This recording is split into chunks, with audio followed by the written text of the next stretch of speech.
रावण संहिता में कुछ खास रहस्य छिपे हैं जिन्हें रावण ने खुद बताया है। धनवान बनने के गुप्त टोटके या उपाय कहे जा सकते हैं। दोस्तों, आप लोगों को पता है कि दशानन, लंकापति रावण, केवल एक राक्षस नहीं था, बल्कि वह एक महान पंडित, कुशल राजनीतिज्ञ, वस्तुविद, ब्रह्मज्ञानी और बहुविधाओं का जानकार भी था। रावण न केवल एक महान पंडित था, बल्कि वह एक विद्वान, तांत्रिक, ज्योतिषी और भगवान शिव का परम भक्त भी था। रावण अपने 10 सिरों के कारण भी जाना जाता था, जिसके चलते उसका नाम दशानन पड़ा। रावण ने ही शिव तांडव स्तोत्र और शिव संहिता की रचना की थी। रावण संहिता में रावण के धनवान होने का राज सहित तंत्र मंत्र के बारे में भी लिखा गया है, जिसमें उसने धन प्राप्ति के अचूक और शक्तिशाली उपाय बताए हैं। असुरों का सम्राट होने के बावजूद रावण एक महाज्ञशाली पंडित और शास्त्रों में पारंगत था। माना जाता है कि सौर मंडल के संपूर्ण ग्रह रावण के इशारों पर चलते थे, कोई भी ग्रह रावण के विरुद्ध कार्य नहीं कर सकता था। लेकिन शनि देव ने अपना स्थान बदल दिया। यहां तक कि मेघनाथ के जन्म से पूर्व, जब वह अपनी माता मंदोदरी के गर्भ में था, तब रावण ने उसे अमर बनाने के लिए सभी नक्षत्रों को एक स्थिति में ला दिया था। इस दौरान सभी ग्रहों ने रावण के निर्देशानुसार कार्य किया, लेकिन केवल शनिदेव ने स्थान परिवर्तन कर दिया, जिसके चलते मेघनाथ को अमर बनाने की रावण की चेष्टा सफल नहीं हो सकी।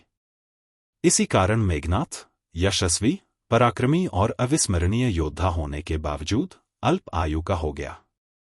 दोस्तों, भले ही महापंडित रावण को रामायण में नकारात्मक पात्र माना जाता हो, हम यह भी जानते हैं कि माता सीता का हरण कर रावण ने अपनी जिंदगी की सबसे बड़ी भूल की थी, जिसकी वजह से उसे अपनी जान तक गंवानी पड़ी। परंतु यह भी माना जाता है कि रावण यह जानता था कि श्री राम भगवान विष्णु के अवतार हैं, और यदि उनके हाथों किसी की मृत्यु हो तो उसे निश्चित रूप से वैकुंठ धाम प्राप्त होता है। ऐसे में उसने अपने पूरे परिवार के उद्धार के लिए जानबूझकर श्री राम से शत्रुता का मार्ग अपनाया। दोस्तों, रावण संहिता के कुछ ऐसे उपाय बता रहा हूं जो करने मात्र से धन प्राप्त होने लगता है। ये बहुत तीव्र और प्रभावशाली प्रयोग हैं। पहला उपाय यह है कि आप सफेद आंकड़े को लेकर उसे कपिल गे यानी सफेद गे के दूध में मिलाकर उसे पीस लें। फिर उसका तिलक लगाएं। ऐसा करने वाले व्यक्ति का समाज में वर्चस्व स्थापित हो जाता है और उन्हें सम्मान तथा प्रतिष्ठा प्राप्त होने लगती है। दूसरा उपाय, यदि आप घर, समाज या ऑफिस जैसी जगह पर लोगों को आकर्षित करना चाहते हैं, तो बेलपत्र तथा बिजोरा नींबू को बकरी के दूध में मिलाकर उसका तिलक लगाएं। ऐसा करने पर आपका आकर्षण बढ़ेगा और आप हर जगह लोगों का ध्यान अपनी तरफ खींचने में सफल रहेंगे। तीसरा उपाय, दूर्वा घास के चमत्कार से आप पहले से ही वाकिफ होंगे। शास्त्रों में भी इसके चमत्कार का वर्णन किया गया है। कई प्रकार के उपायों में इसका प्रयोग किया गया है। यदि कोई व्यक्ति सफेद गे के दूध के साथ सफेद दूर्वा घास का लेख बनाकर उसका तिलक लगाए, तो वह किसी भी काम में असफल नहीं होता। धन की प्राप्ति के योग बनते हैं, नए नए रास्ते खुलते हैं और कहीं न कहीं से धन आने लगता है। चौथा उपाय, अपामार्ग के बीज को बकरी के दूध में मिलाकर उसे पीसकर उसका लेख बनाकर लगाएं। चंदन लगाने से उस व्यक्ति का समाज में आकर्षण काफी बढ़ जाता है।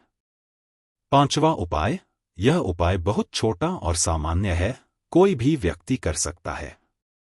इसमें ज्यादा सामान की आवश्यकता नहीं है।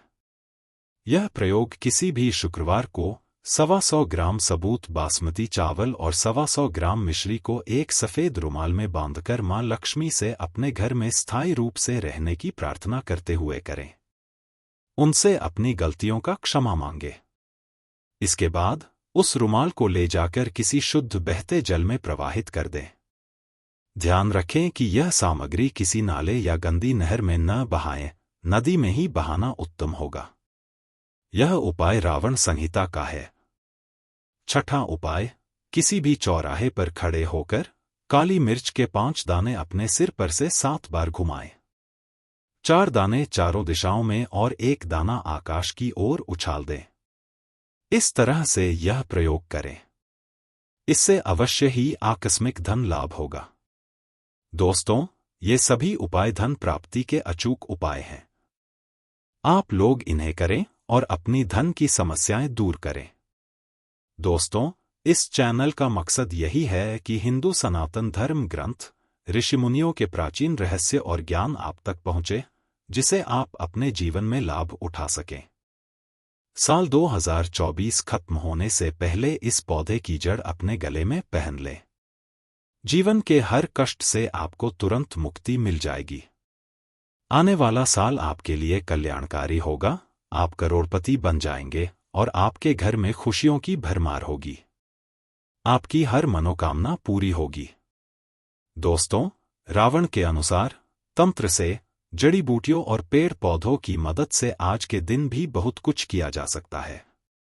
तकदीर बदली जा सकती है और भाग्य को चमकाया जा सकता है।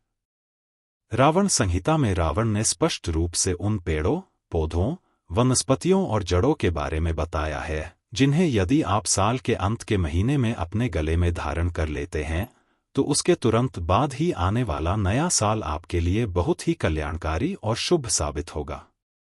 इन जड़ों को साल के अंत में रावण संहिता के अनुसार धारण करने से माना जाता है कि आने वाले नए साल में आपके नवग्रह की पीड़ा खत्म हो जाती है। राहुकेतु आपका साथ देना शुरू कर देते हैं और आपकी बंद किस्मत के ताले में चाबी लग जाती है। आपका भाग्य प्रबल हो जाता है। रावण न केवल एक महान पंडित था, बल्कि वह एक ज्योतिषी और भगवान शिव का परम भक्त भी था। रावण अपने 10 सिरों के कारण जाना जाता था, जिसके कारण उसका नाम दशानन पड़ा। दोस्तों, रावण ने ही शिव तांडव स्तोत्र की रचना की थी। आज जब आप शिव तांडव स्तोत्र का जाप करते हैं, तो वह रावण द्वारा ही रचित है। रावण संहिता में रावण ने कुछ ऐसे उपाय बताए हैं, जिनसे आपको अपने घर के आसपास गुप्त और गड़ा धन प्राप्त हो सकता है। इसी पुस्तक में कुछ ऐसे उपायों के बारे में बताया गया है, जिन उपायों को करके आप अपने जीवन की समस्त प्रकार की परेशानियों से मुक्ति पा सकते हैं।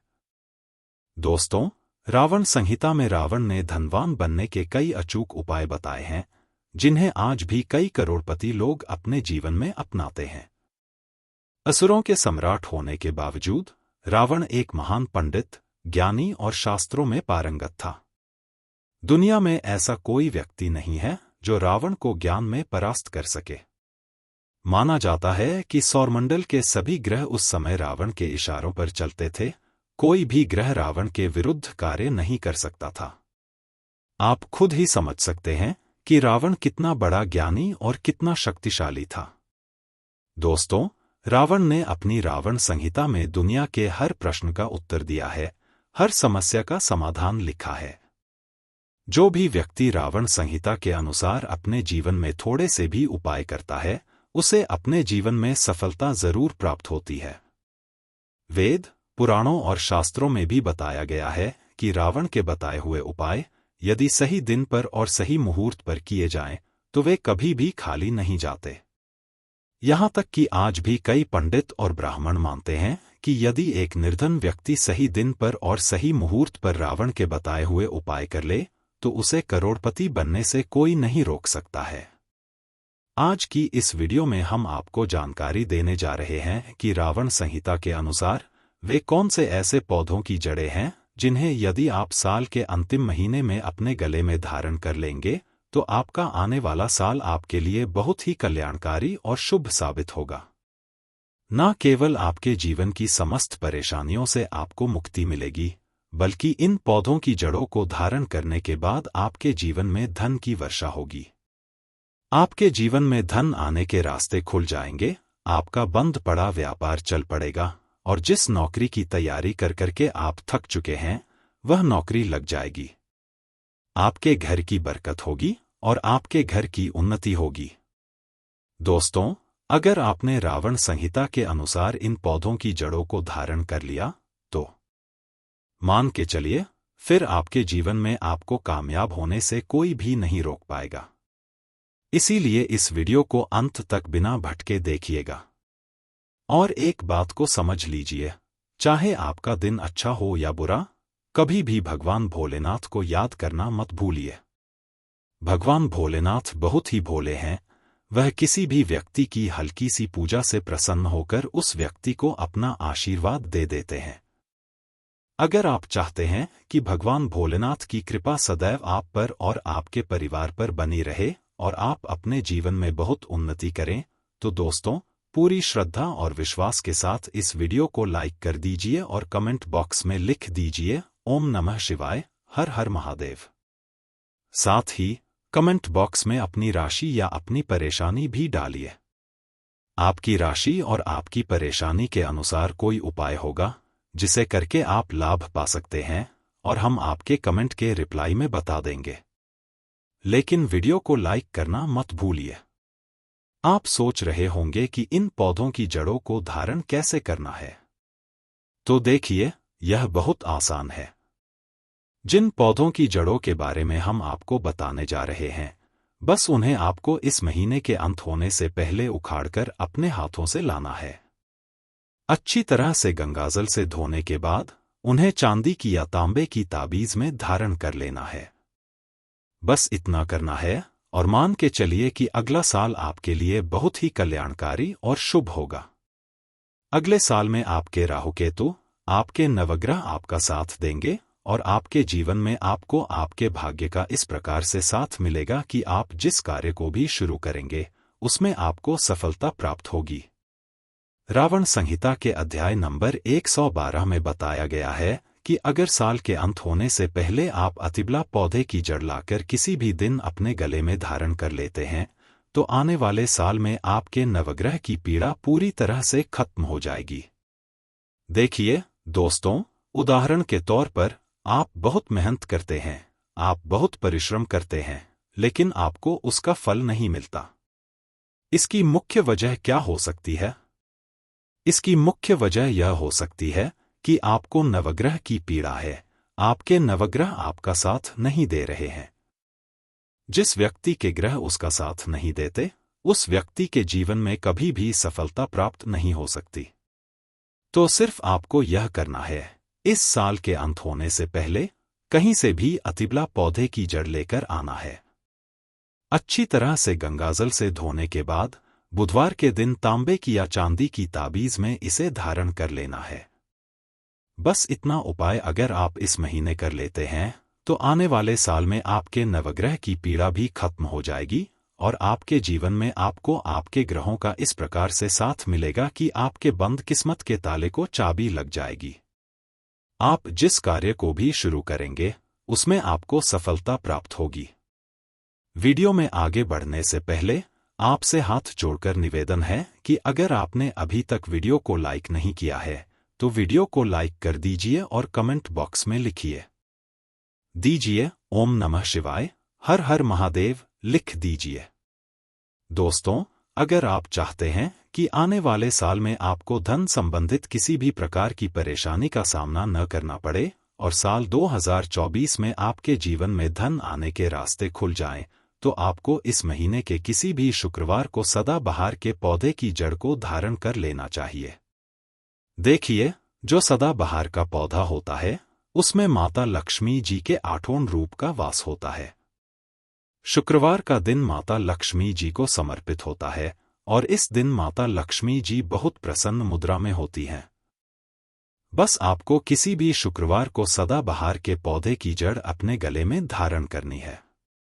अगर आपने इस महीने के किसी भी शुक्रवार को सदाबहार के पौधे की जड़ अपने गले में धारण कर ली, तो आने वाले साल में माता लक्ष्मी जी की कृपा आप पर बनी रहेगी। आपके जीवन में धन की वर्षा होगी और धन आने के रास्ते खुल जाएंगे। जो धन आपके जीवन में आएगा उसमें वृद्धि होगी। तो बस आपको सदाबहार के पौधे की जड़ को इस महीने के किसी भी शुक्रवार को अपने गले में धारण करना है और मान के चलिए कि आने वाले साल में आपके जीवन में आप धन संबंधित जो भी निर्णय लेंगे उससे सिर्फ आपको फायदा पहुंचेगा। अगर आप चाहते हैं कि माता लक्ष्मी जी की कृपा आप पर बनी रहे, तो कमेंट बॉक्स में लिख दीजिए जय माता लक्ष्मी जी। दोस्तों, अगर आप अक्सर बीमार रहते हैं और अपना इलाज कराकर थक चुके हैं, लेकिन आपको कोई लाभ नहीं मिल रहा है, तो यह बात समझ लीजिए, अगर भगवान भोलेनाथ किसी व्यक्ति को आशीर्वाद दे दें, तो उसे साक्षात काल भी कुछ नहीं बिगाड़ सकता। इस महीने के किसी भी सोमवार को अगर आप लटजीरा पौधे की जड़ को अपने गले में धारण कर लेते हैं, तो आपको किसी भी बीमारी से मुक्ति मिल जाएगी। देखिए दोस्तों, जब अमृत की कुछ बूंदें धरती पर गिरी थीं, उनमें से कुछ बूंदें लटजीरा के पौधे पर जाकर भी गिरी थीं।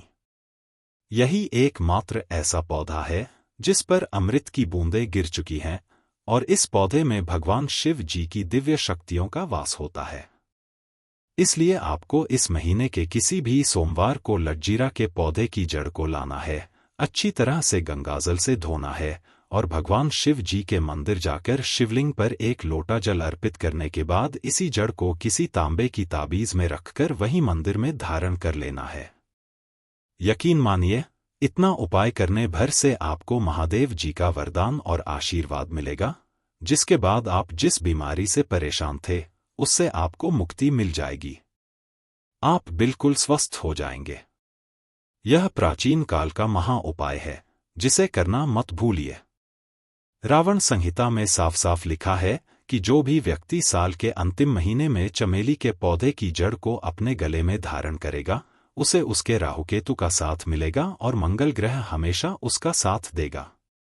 जी हाँ दोस्तों, अगर आप चाहते हैं कि आपका भाग्य उदय हो जाए और आपका सौभाग्य आपका साथ देना शुरू कर दे, तो इस महीने के किसी भी दिन आपको चमेली के पौधे की जड़ लेकर आना है और उसे धारण कर लेना है। आप खुद देखेंगे कि आने वाले समय में आपका भाग्य कैसे आपका साथ देना शुरू कर देगा।